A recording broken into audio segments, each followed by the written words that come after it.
Riding a motorcycle is not just a means of transportation. It's a lifestyle and passion for many riders around the world. It's the freedom of the open road, the thrill of speed, and the sense of control that draws people to the motorcycle culture. One essential maintenance task for any motorcycle is replacing braking components. Braking system components can deteriorate over time with use and in storage. In today's video, we'll give you a step-by-step instruction on how to check and replace your brake lines on any motorcycle.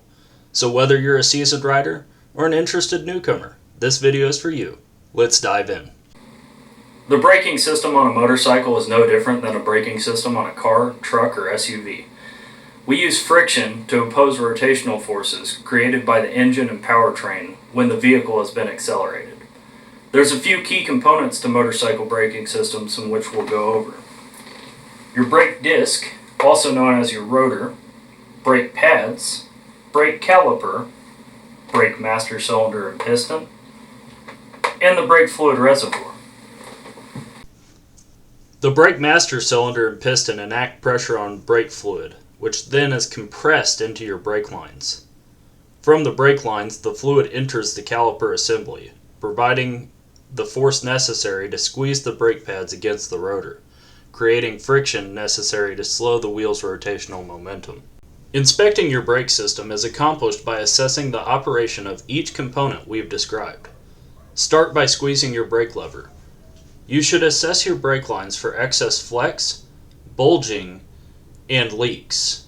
In the case of my 1995 BMW K75, the brake lines are starting to feel spongy, which is a direct result of the rubber lines deteriorating. This can be observed in excess flexing of my brake lines.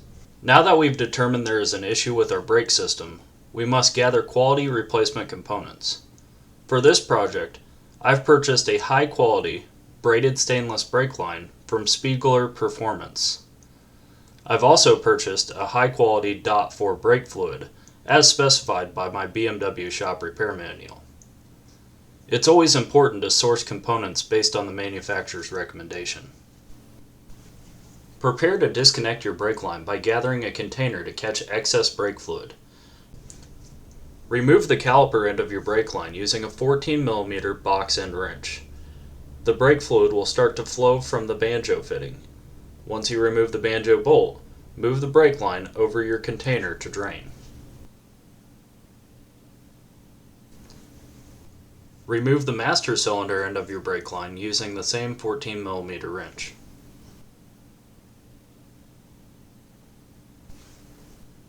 Remove any tie wraps or cable guides that keep your old brake lines in place. Route your new brake line through all of the appropriate brackets and reinstall cable ties as necessary. These prevent your cables from getting loose or snagged on something on the road. Install your upper banjo bolt. The new brake line will include 2 crush washers. These are necessary to create a good seal on the banjo fitting connection. Only finger tighten the bolt for now, as we will come back and set the final torque with a torque wrench.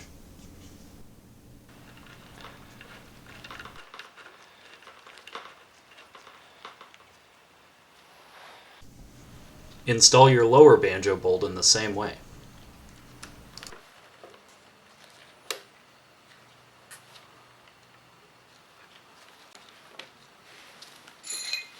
The BMW shop repair manual dictates both banjo bolts should be tightened to 18 Nm, or roughly 13 foot-pounds of torque. Set your torque wrench appropriately and turn to tighten until you hear a click. Repeat this step for the upper banjo bolt. It is important to evaluate the condition of your brake fluid. Dark brown brake fluid is an early indicator of water absorption. Remove any contaminated brake fluid using a syringe or pump. Fill your brake fluid reservoir with new clean fluid until you've reached the fill lines indicated on the front of your reservoir. Once filled, pump your brake lever multiple times until you start to feel pressure building. Prepare your bleeder fitting by sliding a 10mm box end wrench over the fitting.